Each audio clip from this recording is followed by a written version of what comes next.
What's up, everybody? Thanks for joining us. I'm here this week with Zach, of course, and a good buddy of mine, Mike YaSenka. Mike and I share, even though he got in the Pro Bowl before me, we share a very similar story. And it was, we had no idea of it. We both ended up retiring from professional baseball with the exact same story, with the exact same injury, doing the exact same thing with life progressing after baseball, and us not even knowing about it until we spoke about it a few months after the fact. And it was a crazy moment talking about that and kind of just seeing where he was at with life and seeing that we were both dealing with the same things mentally. Leaving the sport, we've worked on our whole life and stuff, and yeah, so he's been through things for the better, of course, and glad to have him on. So, Mike, thank you for coming, for joining us. Excited to have you. Yeah, Um, thank you guys. I'm excited to yeah, be here. It's yeah. actually my first pod. Oh yeah. Ever? Yeah, Ever? just a little bit nervous, but I think it's more of an excitement than anything. Yeah, Yeah, it's my yeah, first podcast ever. Yeah, Cool. love it. yeah, but I Um, love podcasts. I listen to them all the time, so I feel like I've been a part of them at times. yeah. So, just to give a Perfect. background of what I was just talking about, I wanted to give a little bit of like a summary. So, Mike and I were with the Twins together, or with the Cardinals together. We ended up both getting released the same spring training. So, Mike joined the Cardinals, I believe, during the COVID year, right, or the year before COVID. I was 29 before 2019, yeah, COVID. the year before COVID. I got signed the year of COVID. We didn't really meet until the year after COVID because that's when our first spring training was following that. So he was in the system for about a year and a half before. Nonetheless, we left together essentially. I was the first to get released, so you're a little longer than me, but um, we ended up, I ended up getting signed with the Twins. Mike ended up continuing playing independent ball, obviously with hopes of getting the affiliate very soon. Then we basically both get the same elbow injury. Mine came in May. I believe yours is right around the same time, Mine was right? also, Yeah, yeah. yeah, Mine was like um, right at the beginning of. yeah. So Mike's out in Montana playing independent ball, living life. And anyone that's not aware of independent ball, it's you're always about 2 weeks away from getting signed. Put together 2 great weeks independent ball with affiliate experience. Like it's a good chance that you're going to get picked up, especially if you're with like the track record you have in affiliate baseball. But then when that happens, you kind of just Yeah, you're that kind of injury was like stuck. you're the one Yeah, thing to go. yeah, But yeah. I remember, and so not I'm gonna let you describe it everything, but then following that, same thing happened. He and I are going through the same thing. He's going through rehab and the independent process, and I'm going with the Twins. Things progress. Mike doesn't get any better. I end up not getting any better, of course. Um, I ended up retiring after a few more setbacks in October. I believe, Mike, you were right around that same time. yeah, October, like beginning of October. Yeah. Um, and then we ended up having a conversation. I want to say I was in my brother's house in Virginia. So I want to say we had a conversation like late November, early December, and we were just catching up. I hadn't really talked to him since the spring, and so I'm just asking him where he's at with life, how's everything going, this and that, expecting him to have obviously be doing baseball still, this and that, and he's like, yeah, man, crazy story actually. Um, Not playing baseball anymore. I decided to retire, and I hadn't shared anything on my end with him, so I'm just listening go through his story. And he was like, "Yeah, it just didn't work out for this reason, that reason, this reason," and he just keeps going and stuff, and and then he's giving the whole story, and then he's like, "Yeah, so how are you doing?" And I go, "Well, everything you just said, that." He's like, "What do you mean?" And I had the exact same thing. It was absolutely crazy. It was one of those like mouth drop moments where it's like he and I had shared the same experience around the same time. So like mentally, it's almost like we're in the same place. Getting through that, getting accustomed to this new life. Both of us knew like the job we were going to be doing, post professional baseball, and so we had at least had that to Yeah, we were even say on the push same for. like time frame. Yeah, Crazy. crazy, crazy. And it was honestly it was one of those moments where I got off the phone. I went to my brother. I was like, Andre, you're not going to believe. And he was like, that's insane. He's like, what are the odds of that happening? I was like, yeah, exactly. So and then yeah, everything going forward, and it's just it's I don't know, it's just the coincidences is just kind of remarkable. So I know we talked about a few days ago. We had a long conversation a few weeks back, Mike, and you one of the main things you wanted like to not speak of, but you wanted to touch on was just like failure. And I feel like what type of failure other than losing the thing that you've worked your whole life for. What's worse than that? So I'll give you the role. Like get the ball rolling on you. It's just with regard to failure, things that happened that led you to what you're doing in life now. Yeah. Absolutely. What's been going on? What have you taken away from all of it? So I guess one of the lessons I've learned in life from failure for me is it honestly, it always almost is what defines you sometimes, but it's about not you failing in that moment. It's about how you deal with it and what you make of it. Because yeah, there's great moments, but those are always, I feel like, built up by hard work and consistency and discipline. So failure for me, I always loved baseball. I'm one of those people that truly believed from like little league that I was going to play professional baseball. Like I remember one time when I was 9, I looked in the mirror. I still remember the exact moment. And I was like, I think I'm going to play professional baseball. I had a feeling I wanted to play in the MLB. And so I chased it my whole life. I was blessed. I had a lot of good coaches and a lot of good teammates and stuff like that. And I was a little bit gifted athletically as well, which never hurts. And so you get to be like, you could say like the guy or whatever. You kind of get cocky at times when you're young and you're unexperienced. And so I make it up through middle school, up to high school, and I'm a freshman. And we go on this trip every year because in Pennsylvania, obviously it's snowing out in April and March, so you can't get on the field right away. I think you get that, Zach. You're from Illinois, right? Yeah, Yeah, yeah. and we didn't have turf at the time. We do now, but so we go on this trip to Tennessee down to a JUCO down there where one of our former players coached at, and there was like all kinds of initiation and stuff like that that for whatever reason was still a thing back then. Like they would give us haircuts. Like I got the old man cut. They shaved the top Oh of my What's head and that? left. The Yeah. cul-de-sac. No way. No Yeah, way. yeah, we No did that way. stuff. We did that stuff. Yeah.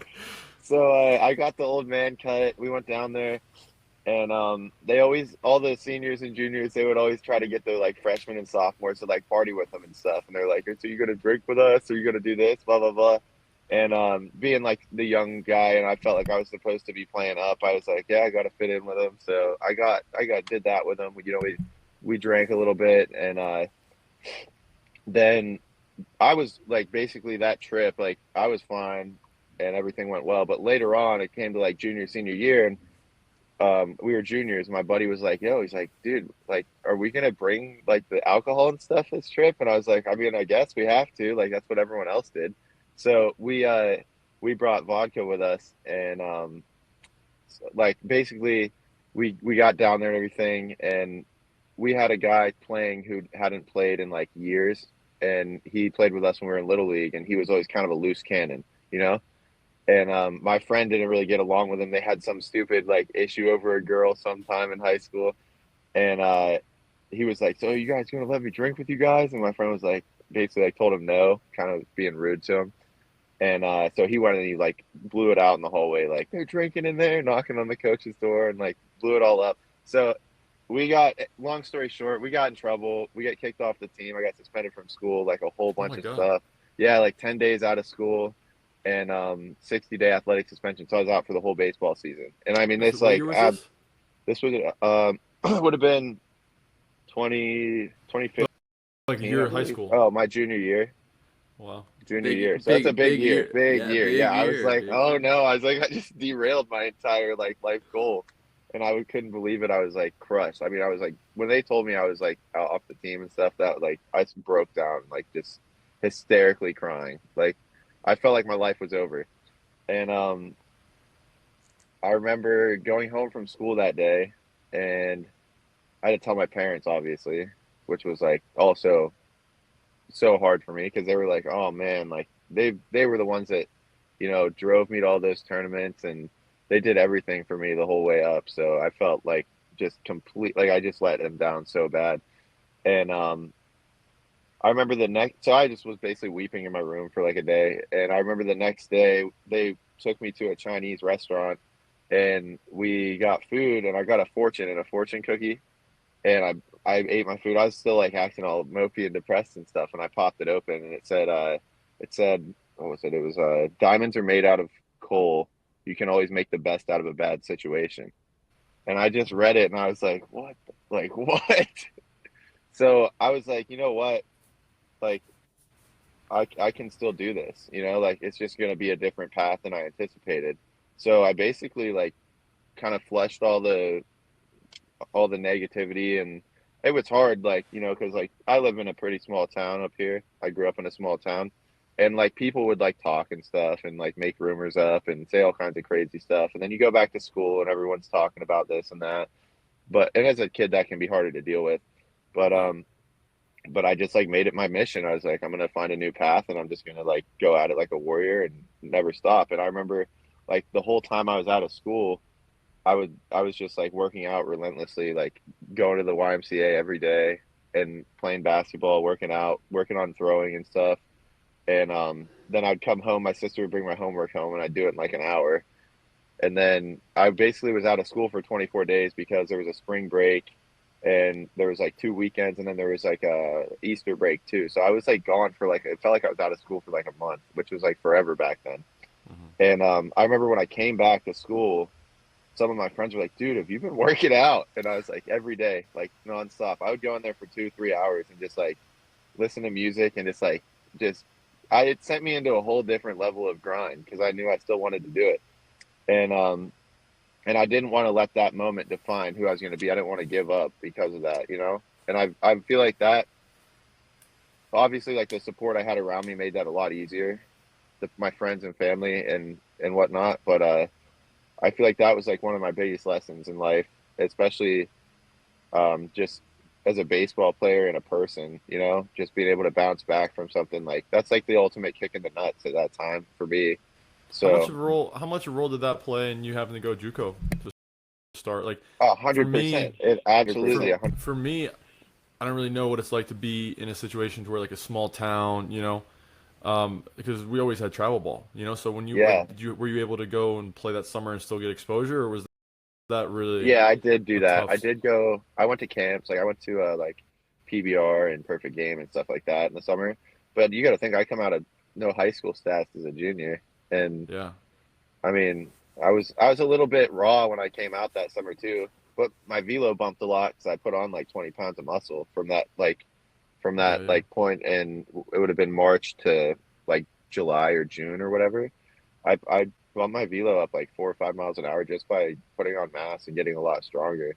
And I'd never been like consistent in the weight room like that. I'd worked out at like for periods, but then I'd go play basketball for a season or I played golf too. So um, it was like kind of inconsistent. But once I started consistently lifting, I did it through all my other sports seasons, and I just like fully focused on baseball, and I started to really see a lot of progress fast. Like you can set yourself apart at that age pretty Yeah. quickly because not many kids are doing that, and it absolutely played a role in me going JUCO 100%. I think that's probably the full reason I went to JUCO.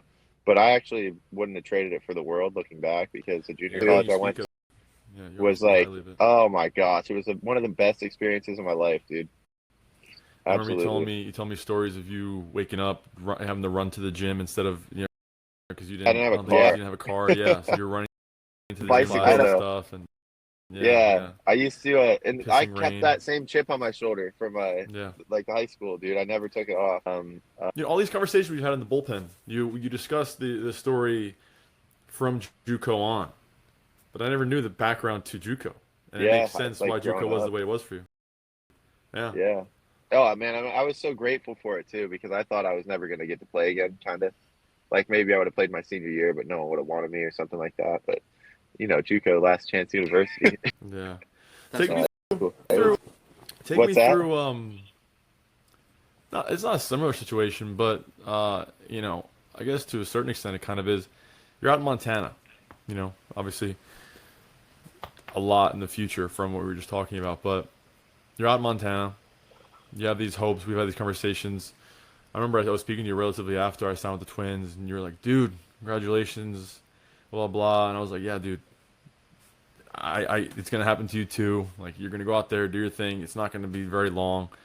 Um, and I think you got hurt like right Dude, was it right spring before training? the season started. It was my Yeah, last outing yeah, before the season started. Yeah, and yeah, I was feeling great too. yeah. So So it was take me through that. You know, you get released, and this is saving grace for you is the dependent league, and you're driving out to Montana. You were super excited, this and that, and I of drove course, there one from of the things you Florida. kept saying was that it was a league that a Yeah. lot of, people did sign out of. You know, you Yeah. did get picked up out of those leagues. Yeah, they had the most Um, people signed. That's why I went to that league. They had the most yeah, people exactly. signed the previous year. So I Yeah, thought, that's probably my best shot. yeah, and then this happens, and you told me when we were speaking a few weeks ago that basically when that happened, you kind of saw the writing on the wall flash before your eyes. I Even had though the reality future didn't setting a little happen, bit. you kind of realized like, okay, shit. Take me through that mindset, the whole experience, Oh what that was man. like. So the ups and downs of like going to spring training. I don't know if you remember, I had a pretty good spring training that year we got released too. Hmm. Um, but I only threw like 4 innings. They didn't really have any innings for me. But so they released me shortly after you, and I basically was calling people I knew that had good indie ball connections, and I had a couple options to go to, and Montana was like the best one overall. So I actually had a Jock Peterson's dad was my That's right. manager, That's and right. I had Greg Zahn as a assistant as well. I don't know if you're familiar with him. He was a World Series. I think he won a World Series with the Rays. He was like a 14 or 15-year big league catcher. He was a good connection to have. Absolute individual too, like nuts. But so I was like, yeah. I mean, they got the background, and they just had a brand new stadium built the year before. It was like a $35 million facility. It was like they had a lot of like support from the people that owned the team as well. Um, and so I just thought it was like a no-brainer, and it's in a gorgeous place. It's just south of Glacier National Park out in Montana. I was like, how can I go wrong going here, And so I ended up driving out there over 3 days. I think I drove from like east of Orlando all the way to Dallas, Texas, and then up to Denver, and then out to Montana the next day. And I remember like that drive across the country after kind of like the whole release thing. It was like a very peaceful, like just a way for me. I could get my like I just had time to think and see like the country, and it was beautiful. And so I went out there feeling really refreshed and excited.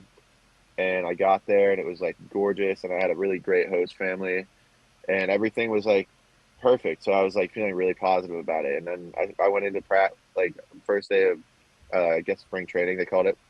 It was a little later than ours, but we started, meshing together as a team, and we had a really great group of guys. We were having a lot of fun, and I started pitching. I pitched really well the whole way up through, and we were building up, building up. I was up to like 4 or 5 innings, and I was my velo was good, and I was working all my stuff, and I was throwing 4 pitches, like commanded them pretty well. And I get to my last outing right before the season kicks off, and I think I'm in like second or third inning, and I just remember ripping a slider, like a hard one, and I just it felt like someone like hit me in my elbow, if that makes sense. Like it felt like a blunt force almost to my elbow, and I was like, oh no, that's not good. And it hurt too. It definitely hurt, and I was like, I got the ball back, and I was like, in my head, I'm like, do I throw another pitch? And I was like, I think I got to try and throw one more. So I threw one more pitch, and it was a fastball. And I just remember like I was like dialed in, like I was pounding my spots that day, and I was like striking guys out, like I was in a groove. And I threw that next fastball, and I just remember I think I bounced it like a foot or two in front of home plate, and I just felt like I had no command after that, and I knew something was wrong, and it hurt too. So I took my glove off. I was like, guys, I was like, my elbow, something's up in my elbow. I can't throw anymore. And that was like, I was like in a moment there where I just knew I had some thinking to do, some decisions to make, and whatnot. So So then that happens. You obviously get the news, and you're basically so there. before we go, I didn't get the news right away. It was the same thing that I went through with the Cardinals. So I honestly believe I was probably chipping away at my UCL for twice over the You strained past your 2 years, flexor back in multiple 2020, right? times. You're up to like Yeah. 100, and you strained it. I strained it in 2020. I strained it Yeah. in 2021. I strained it in 2022. So this whole Jeez. time I'm thinking, is it really a flexor strain? I never got an MRI the whole time. They Oh my never had god. me get an MRI. So and I threw Hey, through a lot of, Do you think that but I could would play a role in why you never got back to that velo you were at there in COVID? absolutely. I think I probably had a partial You're up to symptom. 100, weren't you? I made it to 99.4, so almost. Ah, that's a I was 100. so close. No, 99.4. It wasn't point 0.5. I didn't get the bump, dude. crazy. Oh, That's man. People Yeah. that throw hard don't give themselves credit, you know. Oh, man, I wanted that triple digits to show up so bad. oh man. So then tell But me, so you don't get the news, or it takes a while? so yeah, they're like, well, it might not be UCL, it might be flexor. And I was like, well, I've heard this story before. Yeah. And I was like, okay, what do you guys need me to do? And they're basically put me on like this 2 month rehab plan, and then a throwing program after that. So I went through, like, it's May, and I'm trying to get signed, and I'm watching the season tick away, tick away, tick away, and I'm just rehabbing, and I was giving it my all. Like I was doing everything I could, like kind of like how we did when we were with the Cardinals. Like we checked every box. We down from whether it was getting your sleep or drinking Mm-hmm. water to doing your mobility and your recovery and working out. Like it was and running everything. And Kombucha. I was all in, dude. I was drinking my Costco kombucha in the mornings.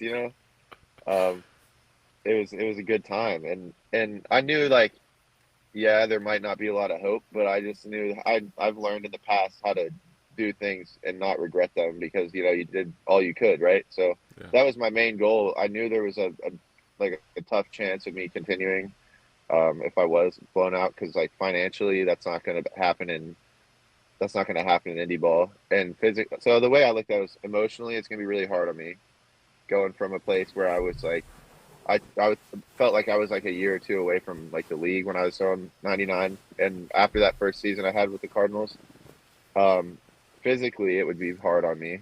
Pain mentally, you might not feel like pain affects you, but over time, it adds up. Like it wears you out. It can definitely, gives me like a lack of patience at times if I'm dealing with that. And then financially, yeah, it wouldn't have been very feasible, and it would have been a very bad decision for me to continue on.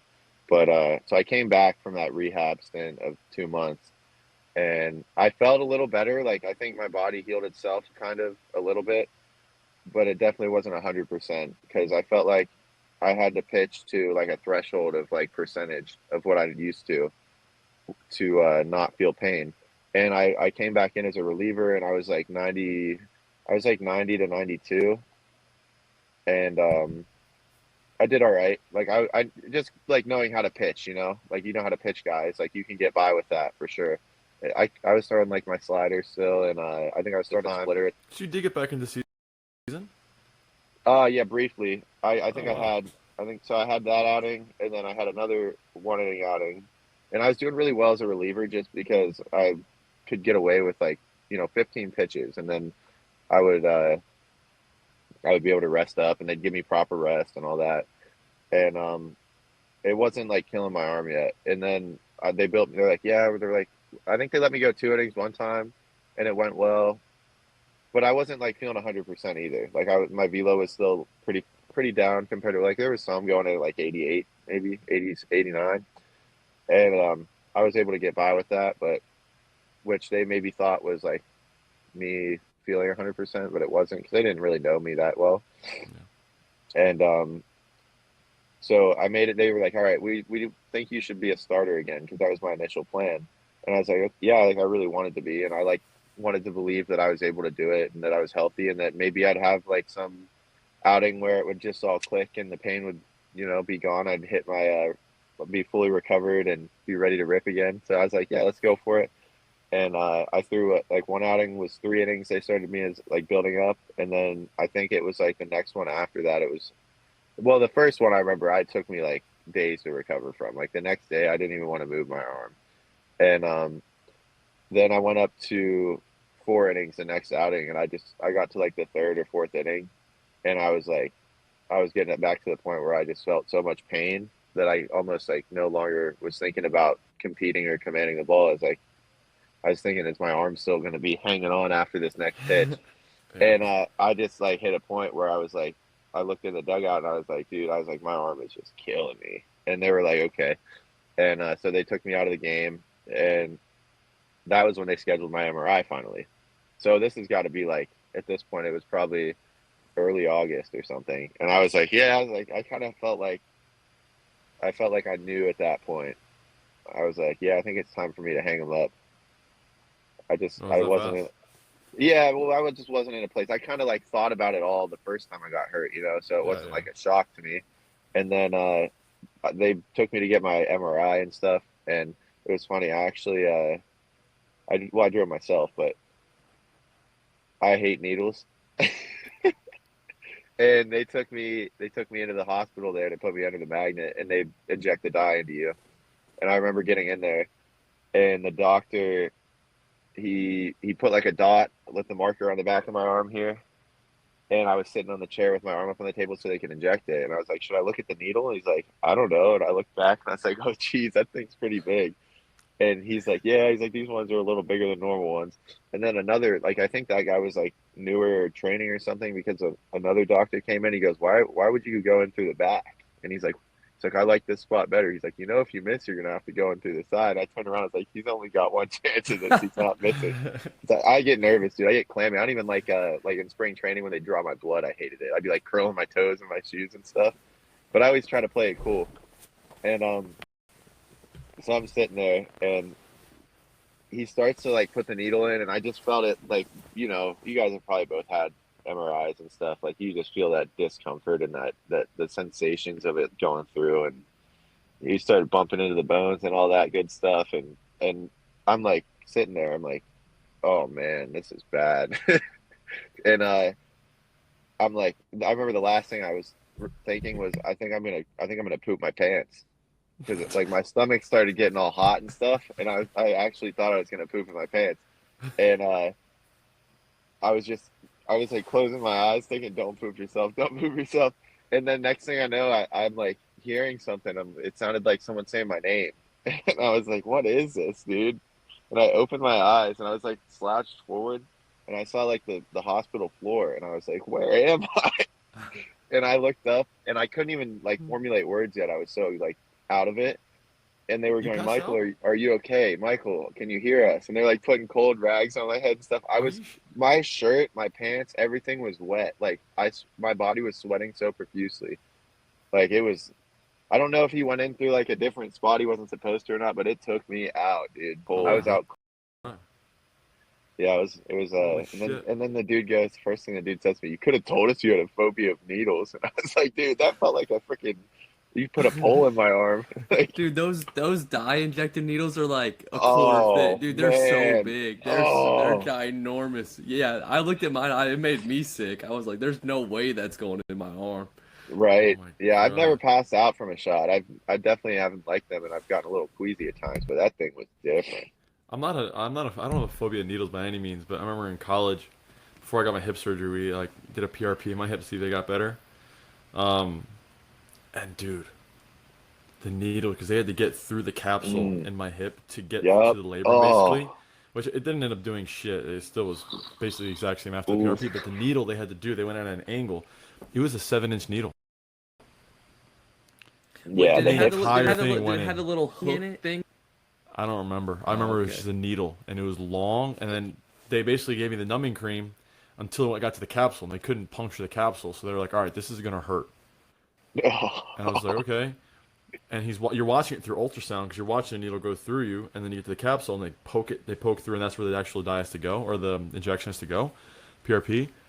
And my whole leg basically went numb for like a split second, and it was Oh, very very painful. But yeah, those needles are no joke, dude. Like apparently yeah. the needles that they give you when you're giving birth, like you get your upper Oh, shot, your yeah. yeah, those things are no joke, no joke.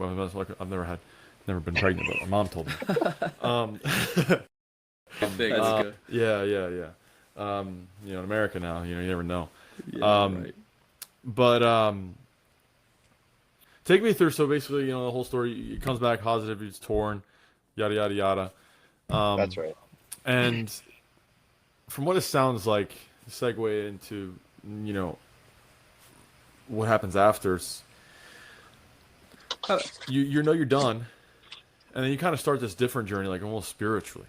You're going on a lot of hikes, going Yeah, out and dude. being in nature, That's one the, with the nature. beauty of So being. yeah, and that's something that you like all three of us really share, like nature and that connection with it, and how I'm not like some earthy guy. I can't speak for Zach, but I know that he and I both share just like peace with nature, especially the beach, Oh my be feeling gosh. that, and you're out in It's one of the most Montana, beautiful yeah. places in the country during the summer.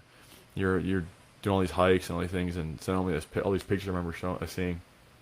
It seems like you kind of took on a different journey after this. Was it to figure things out for yourself? Was it to find yourself? Was it to kind of cope with things? I think it was probably a mix of all, but the main thing was I wasn't necessarily beating myself up over anything. I got that MRI back a day or two after that. I went and saw the doc, and he told me that I had a almost a full tear, not quite. And at that moment, I kind of knew I was gonna hang it up, and but I didn't like necessarily tell everyone that. They were like, "What do you think? Do you want to like get the surgery? Do you want to come back next year?" And I was like, I need some time to think about it, feel it out, just kind of see where I'm at with things. And they were like, "Yeah, we totally understand." So um, at this point, I'm not traveling on the road with the team or anything, and I'm staying in town with my host family. Luckily, I have my truck with me. So when they're gone, I mean, I can't go throw anyway. Like, so it's either like sit inside and play video games and drink beer, or like go out and experience. So I started by I was really lucky. I had a friend come out actually. He said he had his sister used to live out in Montana, and her husband was like a park ranger or something like that. And so we get out, he comes out, and we did like some intro level hikes. Like he wanted me to feel it out. He had done like big hikes in Glacier before and stuff. And he was there for maybe 5 days or so, and I think we hiked like 3 or 4 times. And I remember the first one I did, I just was like so excited when we started to get up into the elevation, and like you couldn't hear the cars anymore, and you couldn't really see, you could see the valley where there was some like, there was like the town and all that. But I just felt like I was in the middle of nowhere. It's so remote. And I enjoyed it so much. I remember the feeling of like wanting to run like to the top of the mountain. And I just like loved it, dude. So I kind of got into it after that. Like he and I hiked a few times, and then when he flew home, I just kept rolling with it. And I would like go out to these like lakes in the middle of nowhere and just like get in the water, these like glacier lakes, alpine lakes, and they would be cold, but they were like blue and like clear, and I would just get in there and breathe, and like I just felt like I could like live out there at that time. Um, but there was no better place to be at peace with yourself than in a place like that where you can like there's nothing but natural beauty. Like nothing was bad around me out there. I felt like it was home in a sense. And why it, go ahead. why do you think that like happens like whenever you're out in earth or out in nature and you're just kind of like all alone? Like what brings upon that mentality of like peace and like that spiritual journey of growth? Like why do you think your mind goes there? Why do you think the mind goes there? I think partially because you feel like you may be disconnected from like the other, like your life in a sense, you know? The bullshit. Yeah, you disconnected with anything negative. You disconnected with anything that stresses you out. And I guess anything that you disconnected with everything. And now all you have is yourself, the environment, and you just you just have to like survive out there, I guess. I don't, and it's peaceful. It's really peaceful in a weird way. And you can think so clearly, and you can think without feeling emotional in a sense. I feel like it provides the energy for you, and it provides a sense of having like a clear mind. And you got to earn like when you're hiking up 7,000 feet of elevation and you're at 5 or 6,000 feet, you got to earn that. Like you're not you're not just Ubered up there and dropped off, you know? Like, so you're feeling good, you're working towards a goal, and the goal is like you're getting to the top and you're seeing these like sights that you would never see, you know, in 90% of the country. And there's just a whole different connection to like the earth and maybe God up there. I don't know. It's a different experience when you get up there, especially alone too. Yeah. Yeah. I Go was ahead, having a Lizzie. conversation with my girlfriend last night. We were at the dinner, and came up with a conversation just like, some of her friends, this and that, and not like putting her friends on blast. It's just like came up with a conversation. Then we talk about people and generally, and Zach, it kind of the conversation we've had that the question that you asked that really you don't have an answer to. It's like if you're at the beginning and you don't know where anywhere to go, how do you start? You know what I mean? It's where do you go if you don't know anything, where do you start? And a lot of these things that we were talking about, people or just in general, the question we kept asking was just like, well, where, how do you know the next steps? And only I can speak of is my path, my journey, and what led me to like just start taking steps in the right direction. And what I kind of came up with, I guess what I kind of understood was just it's like I guess three things. It's like at the beginning you have to acknowledge you have a problem you have to fix, which obviously seems like we all three of us didn't really have an issue doing that because you feel there's an issue. Well, the second you have to commit to actually wanting to get better. Because a lot of people know there's an issue. It's just they continue living life, sweep under the rug, and don't actually address it. So you have to commit to actually there being something in you that wants to get better. Seek something bigger than yourself and move along this journey, create something better for yourself. Okay, so you commit to that. Unless you're just going to betray yourself, once you actually commit to that second, the third is inevitable because then it's like, well, what's the action? What are you going to do to actually get there? Because if you just tell yourself you're actually going to get better for yourself, you're going to start seeking something that's going to help you grow. You're not just going to say that and then just not act on it. So then the third, it's like, well, how do you start? Where do you start? And if you're not a big faith person, right? And you're getting into your to faith. You're starting to get into believing and all these things. The ideas that we talk about a lot in this podcast and conversations we have is the idea that if you're seeking the right thing, if the voice inside your mind that's gonna keep pushing you forward, that in and of itself is God. That's Zach and I read a book by Jordan Peterson. We wrestled with God, and that was like the main principle. It's like, who is God? It's like, well, God is the voice in your mind that's constantly calling you forward. That's seeking something bigger for yourself. That's opening these doors for you. It's like, where are these thoughts coming from? Where are these doors coming from? Where are these relationships coming from? Well, something is calling you to these things, and that in and of itself is God. But if you don't have God, what is it? What's gonna show you this way? Is it just gonna happen? And then after thinking about it, it's like, well, I truly believe that if you know what you want a better life for yourself. You want to fix the problems that you're struggling with. If you just do nothing other than at the beginning, sit there in your mind, close your eyes, and spend as much time with yourself as possible, and listen to yourself, the problems that need to be solved will present themselves, and then actions will follow that and how to achieve that. Because if you're seeking something bigger than yourself, in and of itself, you're basically stating your belief, that there is something better. And then things will start to happen, and then you start to kind of just slowly take steps. Well, maybe I can do this. Maybe that'll help that. Oh, it does help a little bit. Okay, well, maybe I can get better at this if I do that. So, long story short, it's a long-winded way of me saying that idea of, for me, it was just sitting in a chair in the side of my hotel room in Palm Beach at the Hilton and closing my eyes. Sometimes it took an hour and a half, an hour and 45 minutes. I would just work through things in my mind, work through things, and just like a long meditation of just going through my mind and just like decluttering everything and putting everything in order in my mind and figuring out these things. But it doesn't have to be that way for everyone. Essentially, it's what it is. It's spending time with yourself and allowing yourself to listen to yourself and allowing yourself to talk to yourself and not allowing yourself to have a relationship with yourself. Yeah, exactly. Yeah. And you can't have a relationship with yourself. You don't know yourself. You don't know what's going through there. If you just keep pushing everything aside, you keep drinking your problems away. You keep doing all these things that are just, not actually a solution. It's just a Band-Aid. And for me, it was like I just said, spending time with myself and just close my eyes and being in peace and quietness.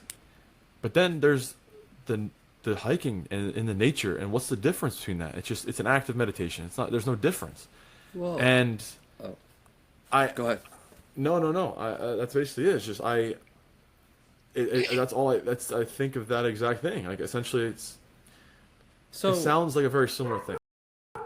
so my answer to that is like, kind of before you got to Fort Myers, is I spent our in my rehab process, like during the winter months, there's nobody there. So like I genuinely knew no one. Like I knew this many people in Fort Myers. And so like I started doing all these things by myself, and like it was a fear of mine pre Tommy John. It's like I always took a friend with me, or I always did this. It's like, okay, like let's start doing things by myself. And I remember it was like a week or two before spring training starts, and it's getting busier as far as people down there. But I was like, man, like there's this part on the beach that I want to go to. So I didn't bring anything. All I had was my swim trunks, and I just walked to the center of this beach, and I had to swim across this. I don't know. It was probably 100-yard swim, honestly. It could have been a little longer, but I remember I got halfway and I was like, I don't know if I'm gonna make it. Like the current's getting Oh pretty my gosh, that's so cool. yeah, the current's getting pretty rough, and I'm like, man, like I'm tired, like I'm exhausted. And so finally I get to the other beach and I was like, okay, I'm just gonna keep walking. So like I walked and I walked and I walked. I had nothing. And so like I finally get to this point, I sit down on the beach and I was like, man, I gotta probably get back before sunset. It's like I can't swim across that in the dark. Like there ain't no way. So an hour or two goes by and I start walking back and I swim across the thing, and before I even go back to my car, there's these like I want to call it like a private beach. Like honestly, it's just these rocks that kind of, and I just sat there. And like I had to exhaust myself enough to allow for that meditation to happen. Like for those thoughts to become forefront, because like if I didn't do that, I would find every other way to cope or any other thing, like not to get into my thoughts and not to grow. So it was like this constant thing for me of like, how do I get to exhaustion so then I can, on my drive home, dude, I would have these like massive like think sessions, like no music, just windows cracked, rolling down the street, and like that was my meditation, like highway hypnosis type deals. Like I don't remember driving because I was so deep in thought, Yeah. and a lot of those drives prompted me to do what was next, you know. So like that's my experience, and like as far as like finally sitting down, and then at night it would be like, how do I continue that? That's So then awesome, you dude. earn Look, you also you essentially earn it through action. yeah, Similar to kind of like I was similar saying with exactly. hiking. Yeah, Yeah. when you Yeah. that's a Yeah. good way to put it. I wasn't even thinking of it to that depth, but now that you put it that way, it definitely there's like a direct comparison there. Luca, Yeah. do you remember do you remember the last time we talked? What I told you about that lake Which one? that when I swam out to the island. Yes. Do you remember that, dude? That was resonating so hard with me when you were saying that, because when I was in Montana, this was like post injury. I there's this lake called Foy's Lake, and it is this like beautiful little lake, and it has this island out in the middle of it, and it's probably like I don't know how many yards out, maybe like couple hundred yards out or whatever. But I'm not as like I've never been like a swimmer. Like I've never pushed myself in swimming. But I just decided one day I was going to swim out to it. And when you were describing what you just described, I mean, that was almost the exact same thing I was feeling. And when I got out there, it was the same thing. Like I couldn't turn around and go back right away. So I just hung out there. I walked into the little wooded area in there, and just like in my bare feet, dripping wet in my trunks. That's all I had.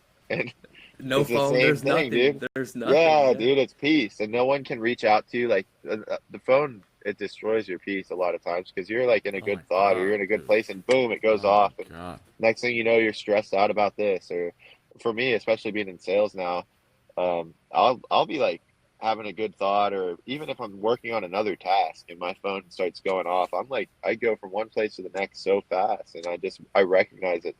It's like a pattern. It drives me nuts. I'm learning how to deal with that.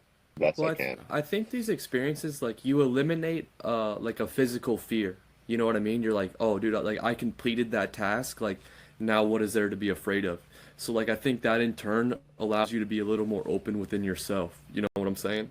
Yeah, Like, right, like you're halfway there and you're like, man, I'm dying. Like I'm having a dude. hard time Yeah, getting to the huffing other and time. puffing. And so then you finally get there and it's like that euphoric or that dopamine hit of just like pure relaxation. Like You're I safe.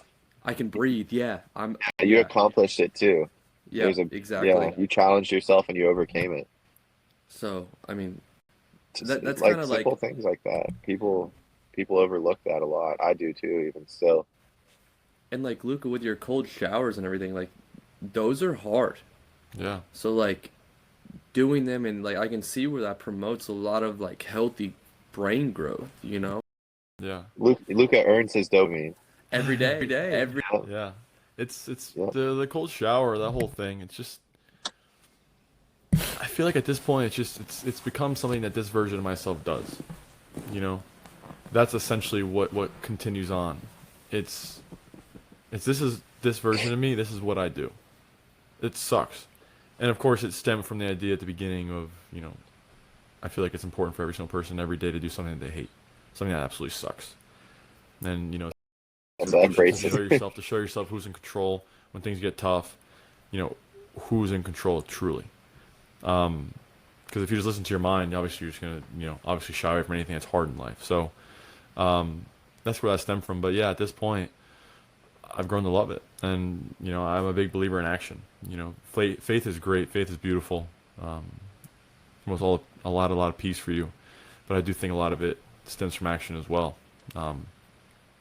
But I also want to touch base on this idea you brought up, Mike, and I loved it. I love the way you talked about it too, because we see it the same. We get to the same idea two separate ways. You said it in the sense that as you started, working on yourself in a more spiritual way, trying to get a better relationship with God and earn that and work on those parts of yourself and spiritual journey, whatever it may be, if it's God for you, whatever it is, it's nonetheless, it's the journey, like the spiritual journey for yourself, seeking something bigger than you.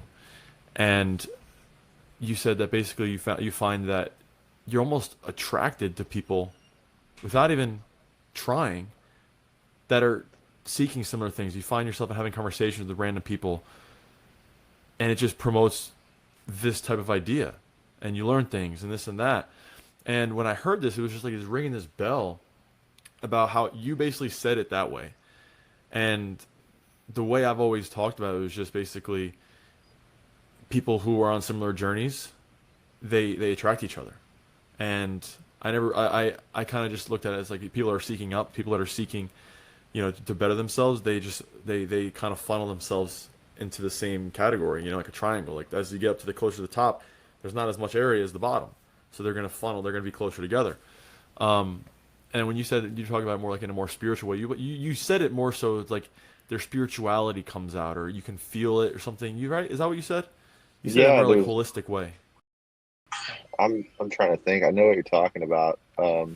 Nonetheless, the Maybe wording doesn't really matter. It's just take me through that.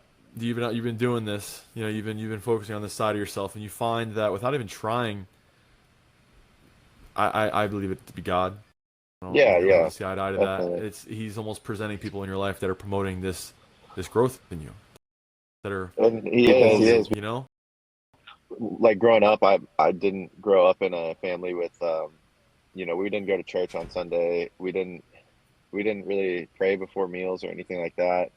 Um, so for me, I always like could feel like I really liked being a part of that at my friends' houses. Say we were praying before eating a meal. I liked it, and I would go to I would go to church with my friends on the weekends when I'd stay at their house when I was a little kid, and I always really felt like it was somewhere that I wanted to be, but I felt like I was an outsider at the same time in a weird way, and so it was like hard for me kind of growing up, I guess, to like feel like, but I know that like those are the most accepting people too. So it sounds kind of funny, but um, just growing up, I felt like I wasn't religious because I wasn't raised that way. But what you said earlier about that voice inside you and that direction, the arrow that guides you in the way you need to go, like that's God. I mean that was that's what I think I've been trying to say this whole time, and I just never knew how to exactly put it. But Peterson, that that's was Jordan in a nutshell. That's yeah, what Jordan Peterson does. because like I think I said to you on the phone, I said I know that like God's always been in me, and I just want to have a relationship with Him. But I just want to have a better one, a more connected one, like I can feel that other people do in a sense. And I Yeah, just kind of crave that. So any chance I get, I kind of lean into it, you know. And I don't want to exactly. like try and force anything or be like, you know, uh, just like completely overdo things in a sense. You know what I mean by that? I don't think you can overdo No it, but way. you know what I'm saying. Like just like 100% of my time, like I'm like trying to force like myself to like create some type of I don't want to call it an artificial connection because I don't know if that's possible, but I just want it to like happen naturally, and I want Organically, to yeah. organically. Yeah, I don't want to. Hmm. I don't know. And but like since I've gotten out of baseball, and maybe even before then, um, but more now than ever, I feel like I've been sent people who are so in touch with their relationship with God and their religion, and um, and I've been blessed to have conversations with them and have be given the time to even do that. So like one of my customers that I go see every week, he uh he and I've had some like incredible conversations. I go out there first thing in the morning, it's like still dark out and we're in there, and he just has a way of living, where everything's centered around God, and it aligns with his goals and his views, and it's like it's he has an internal peace within him that is just what I want to strive to be that way, and Hmm. I want to have the best connection with God I can and put Him first and let Him take control of my life completely. And I'm not sure how exactly to do it, but every chance I'm given to kind of lean into it, I definitely have been taking it. What is that? What do you mean by lean into it? Like, are you leaning into that voice? Are you writing? Are you meditating? Like, what The does that voice, look like? a while back, my fiance bought me a Bible, so I've been reading that a little bit, and I was journaling for a while, but also just like praying too, like on my own. Yeah. That was like a hard one for me to start because like I almost felt like I didn't know how in a sense. I know you just kind of do it, but I just wanted to. I don't know, it's just like a learning experience for me, and it was really new for me. Absolutely. So I'm not anywhere where like I feel like I need to be either. I want to be. I will get there. I need to find a place where I can go be involved in a church and learn that way. Hmm. Is there any passage that has kind of like clamped onto your heart that you've kind of fallen in love with or really go back to whenever you're struggling from the Bible? So the way I've been reading it, I've been trying to go like cover to cover, and for me, I would say I would say for me, what I do when I'm struggling is I've been praying. Praying's been like the main thing that's brought me peace throughout my journey so far, especially like post baseball. Because when I realized I was losing baseball, I was worried that I didn't want to lose myself. You know what I Hmm. mean? And Yeah. I feel like I haven't done that at all, and and I feel like it's been because I feel like it's because of God, if that makes And sense. I can relate to that a little bit too because I've decided to, retire too. And I like when I was playing, I was like, man, that's gonna be the hardest day of my life. And I don't know, like when the season was over, I felt I don't want to say complete, but I felt like that it was okay. Like when if people were like, "Are you done?" I'm like, "Yeah." Like I had no discomfort in being like, "Yeah, I'm done." You knew it was time. Yeah, exactly. And it was just like I didn't.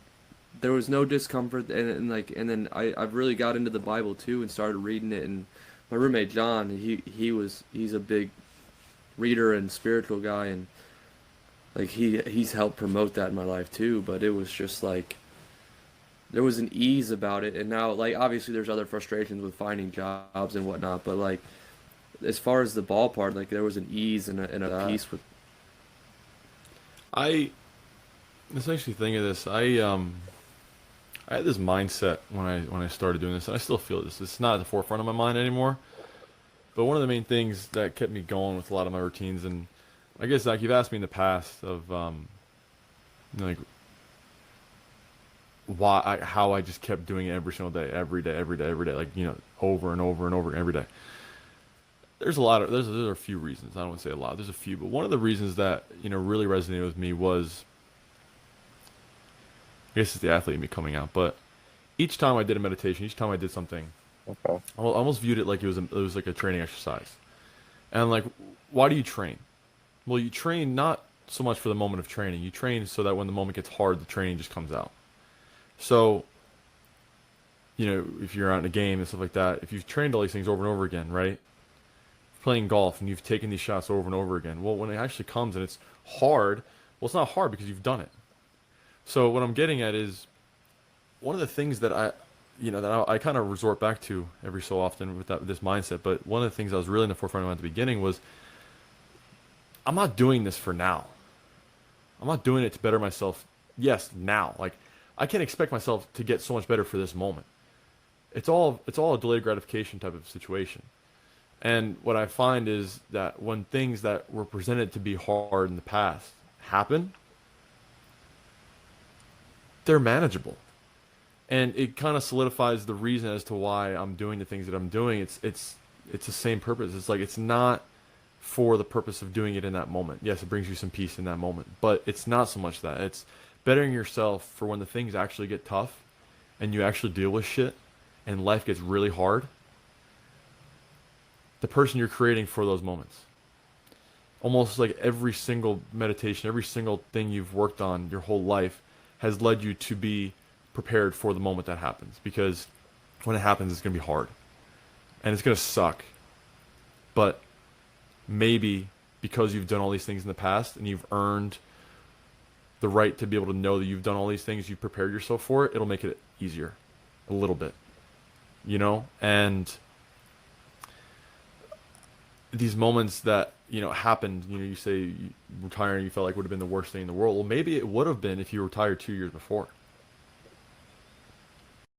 you know Yeah, well, before it was um time, you exactly, might feel like you left exactly, something on the table, or exactly, you didn't turn exactly, over every. exactly. So maybe it would have been, but now it wasn't, because it was your time to make that decision. And of course, why? Well, you could look at it, maybe God formed your life accordingly to prepare you for the situation that needed to happen. As if you're just following his path, everything should feel that way. Not like every Yeah, situation is not going to feel hard, but you always feel at least like you're prepared to a certain extent for the situation that's going to happen. You'll never feel like the rug was swept under you. You always be and grounded to a certain extent. that's And where that I just made me feel like think of that. that's where I feel like at times that I've always had God in me, because I feel like I felt that way, and I Hmm. feel like I just didn't fully understand, and I still don't, but I didn't fully understand that it was Him working for me. If that makes Yeah. sense. So Yeah. like I Well. feel like I've Yeah. always had I've been blessed with a good sense of direction in my life, and I think well for myself, I guess, but I feel like it's always been him doing it, and now I'm just finally realizing that I need to give him the credit for everything. And Yeah. now also when I was first starting to like try to pray and learn to pray and you know do that, I was like, well, like I'm not hearing him, like he's not saying anything back to me, obviously, but when he says it back to you is through your inner. Yeah. Yeah, so Yeah. that's it's just been a big learning experience for me, and I'm behind, but like You're not well, I feel behind. behind, but I know it's everybody has their own journey, but Yeah. I'm just like really, I feel like I'm really starting to scratch the surface of it, and I want to dive in, and then I want to give my life to God, and I think I want to do good things, I want to take care of others, and I want to do the right thing before my time comes, no doubt, and I don't know what that is yet, but I'm sure I'll find out eventually. Listen, from my experiences, hearing everything you're saying, you're doing everything you need to be doing to at least give yourself the best opportunity for that. You know, if you don't even know what you want, how are you going to get it? Exactly. You know, and I I'm not sure if you listen to Jordan Peterson, if you read Jordan Peterson, but this book he just came out with, I feel like would be a great read for you, um, because he's actually one of those people. He's not a big religious guy, even though I actually recently just bought a Bible as well. I haven't been able to read it. I haven't had enough time to really sit down and reading it. The Bible is different than reading a book. You know, you really got to have time to really study it. But Yeah. um, he promoted the desire to want that after reading this best book he came out with, Where He Wrestled with God. And it's what's crazy about him is that he's not a Christian. He's not a believer in God. No. Take it back. He's not a proclaimed believer in God where he states God is real, Jesus Christ is real. He's not that. What his answer is, because he hasn't figured it out yet. And the thing that I love is what he says is, I act as though God exists. It doesn't say he'd believe it, doesn't say he doesn't. It says, I act in accordance to how I believe God would want me to exist. Because in the off chance he does, I know that I'm living the right way. You know, and then of course if you're doing that, if you're living that way, well then if he does, he's gonna show himself. That's for sure. You know, but you Yeah. have no chance. You have no chance of figuring out for sure if you're acting in a way that's bringing you down. You know, Jacob's Absolutely. ladder, the idea, it's basically a separation from humanity to heaven. You know, and the closer you get up that, you're never probably going to achieve the ultimate at the top be God. You're never actually going to get to the top, but as long as you're taking steps up and not backwards, things will present themselves to you. You know, and then it's of Absolutely. course your opportunity, Then or it's your exactly. responsibility to make most of what it is, Hmm. or make sense of it, or whatever it is. You know, it's different for everybody. But I don't like that you said that you feel like you're behind, because that defeats the purpose of the journey. You know, Yeah. there are people that don't even take on, they don't ever take on the journey at all, because they're not willing to say that they're not willing to say they need to grow. They're not willing to say that they want to get better, because then that means they actually act on it. You know, and Yeah. people go an entire lifetime like that. More people that don't. More people that never take on that journey than people that do. I truly believe that. And I love the things you're saying. It's exactly what you need to at least believe to just give yourself the best opportunity to continue going forward, you know? Yeah. And I love that. I love that. And I You're feel like all the new relationships that have like grown in my life lately yeah, have all been with people that live that way as well, you know? yeah. And they can speak on it and elaborate in ways that I can't. And I love, I love learning about it, and I love the energy. I love the type of people that live through God. And I feel like I know that it's the way I want to live the rest of my life. Hmm. So Yeah. I've been Uh, seeking it out when I Sure. can. yeah. I would Well, and if just like speaking about it and having conversations like these, it makes it more understandable or more relatable, you know? Yeah. So, I feel like I've just hearing you guys talk about it, it's already, you hear me? I can Yeah. hear you. Yeah. What I was getting at with John and even my buddy we had him prior to that, Brandon. Um,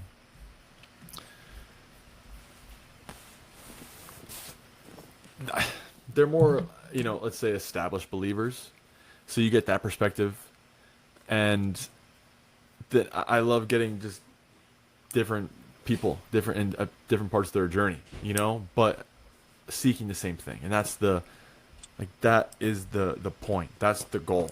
It's not where you're at in the journey; it's what you're seeking, you know. And no matter where you are at the journey, if you're seeking the right thing, things will present themselves to you. You'll move along the journey, but then people, no matter where they're at, will always attract each other and will be able to help each other in one way or another.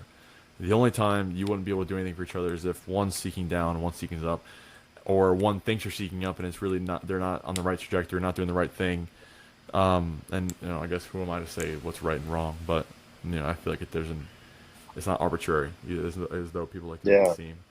Um, there's a reason why ethics is a thing. Ethics wouldn't be a thing if right and wrong was a gray area, you know.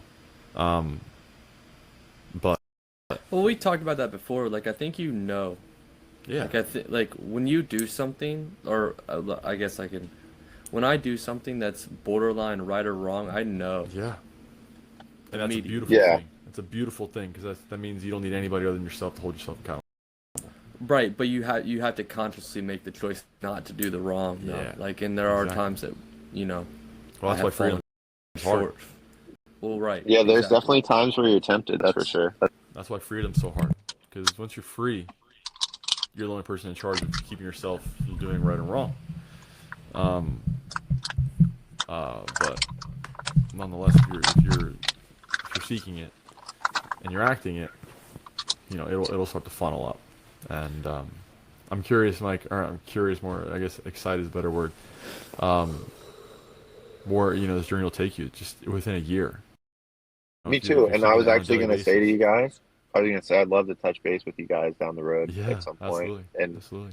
be able to come back and talk about it. I feel like that's Yeah, like that'll be a good That would way be to. that would be amazing, and then just yeah. have another conversation just like this. Mike, are you getting married Absolutely. in a church?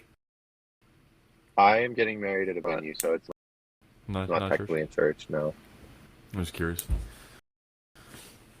As the Yeah. country song goes, I go to church in a Chevy. There we go. Oh man. Or Man. saltwater gospel. Have you heard of that one too? That one's Who's actually that really one by? good. Eli Young Band, I think. Okay. I know Eli Young band. I It's an haven't heard older that one. I don't song. think. I mean, that's got to be from my high school days, 10 years ago. Speaking of old songs, I heard a song from Bob Dylan in 1961 for the first time today. And it's a Nice. fucking jam. There's nothing like discovering hidden gems. Like I guess you could call it a hidden gem. It's not really hidden, but like I love when I find something like that and then you like really really enjoy it and then you're gonna like listen to it a whole lot for the next Yeah, a dude. couple people are gonna be Yeah. like why is this dude just jamming this song I went all on it's Spotify new this to morning and you. I saw this thing. It was like Bob Dylan, some like docu thing, or it was like a video. I don't know. It was like a music video kind of thing, I guess, but it was on Spotify. And it was like some song that he performed. And he got booed, and it was like it was this turning point in rock in the '60s, and it was never not rock was never the same after it. This and that. And I was like, what song did this? Turn this around. It created such a havoc. What? I need to listen to this song. I listened to it, and I was like, whoa. That's kind of good. And it was 1961. And I was like, man, people are not going to be listening to the music. Who's going to be listening to Lil Baby in, in what is it, 2100? You think no one's going to be listening to Baby by Lil Baby featuring Da Baby in 2100? Let's hope not. Yeah, you're right. You're right. You're right. Bigger Oh problem if god. that's the case. Yeah. But no, listen, Mike, appreciate your time. It was fun hearing all these things I didn't really know about you. So I appreciate vulnerability and just opening up and letting us in. Appreciate everyone listening. Hope you guys took away something. These conversations help us, and I hope they help you guys. Other than that, I hope you guys both enjoy your days. Mike, enjoy the rest of your day moving in. Zach, enjoy shooting your bow. And we'll do this again. See you next week. Peace.